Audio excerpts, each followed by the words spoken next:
आपल्या सर्वांना ज्ञात आहेच, कोपरगाव नगरपालिकेची सार्वत्रिक निवडणूक 2025 साली झाली होती। त्यामध्ये SC प्रवर्गातून जितेंद्र चंद्रकांत रणशूर यांनी अर्ज भरला होता आणि त्यामध्ये ते नगरसेवक पदावर निवडून आले होते आणि त्यानंतर ते आता उपनगराध्यक्षही झालेले आहेत। त्यांनी SC 37 या प्रवर्गाचा जात दाखला खोटा दाखल केला म्हणून सागर निंबायर यांच्या मार्फत आपण जिल्हा जाती प्रमाणपत्र पडताळणी समितीकडे हरकत नोंदवलेली होती आणि त्या हरकतीमध्ये जितेंद्र चंद्रकांत रणशूर यांचा SC प्रवर्गाचा 37 हा दाखला जो आहे तो अवैध ठरवण्यात आलेला आहे, हे आपल्याला माहितीच आहे।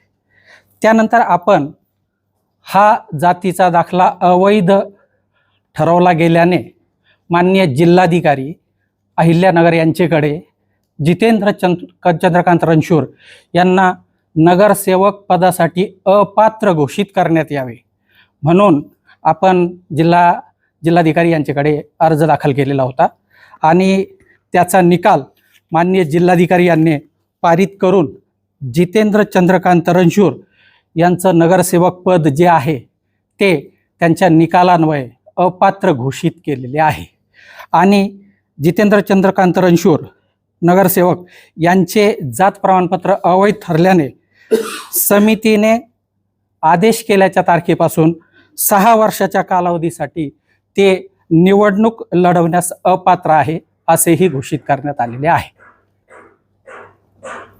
अपात्र घोषितचा जो निकाल आहे तो माननीय जिल्हाधिकारी अहिल्यानगर यांनी दिलेला आहे। नाही, आता ह्या आदेशाच्या विरुद्ध त्यांना हायकोर्ट आहे, ते हायकोर्टातही गेलेले आहेत। हायकोर्टाकडून अद्याप त्यांना कोणताही रिलीफ मिळालेला नाही, ते दाखल केलेला आहे। आता जिल्हाधिकारीचा आदेश बजावलाच जाईल। आता याच्यामध्ये प्रोसेस अशी आहे की ह्या माननीय जिल्हाधिकारी अहिल्यानगर यांनी अपात्र घोषित केलेला आहे, त्यामुळे हा निकाल जो आहे तो राज्य शासनाकडे गव्हर्नमेंट गॅझेट प्रसिद्धीसाठी जाईल।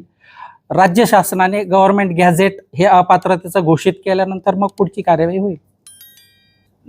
विषयच नाही, अपात्र घोषित केले, आता ते कोणत्याही प्रकारे कार्यरत नाहीत।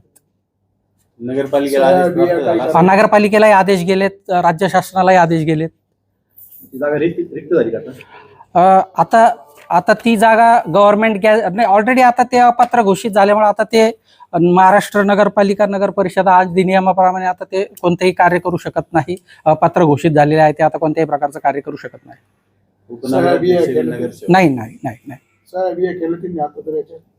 नाही, आता नाही, कामकाजाचा विषय नाही राहिला।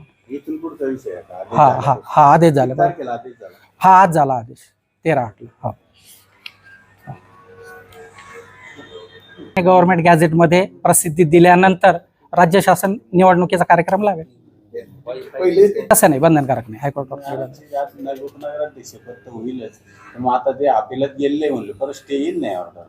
नाही, स्टे दिला तर चंद्रकांत रणशूर यांनी जो जिल्हा जाती प्रमाणपत्र पडताळणी समितीने जातीचा दाखला अवैध ठरवलेला आहे त्या आदेशाच्या विरुद्ध जितेंद्र चंद्रकांत रणशूर यांनी हायकोर्टात रिट याचिका दाखल केलेली आहे। परंतु आज जो काही आदेश झालेला आहे माननीय जिल्हाधिकारी यांचं कोणताही अपील त्यांचं दाखल नाही किंवा अजून कुठेही प्रलंबितही नाही। डी न्यूज वृत्तवाहिनी सामाजिक, शैक्षणिक, राजकीय, धार्मिक, सहकार, सांस्कृतिक, कृषी या सर्व चालू घडामोडींचा वेध घेणारी वृत्तवाहिनी डी न्यूज वृत्तवाहिनी, वेध वर्तमानाचा।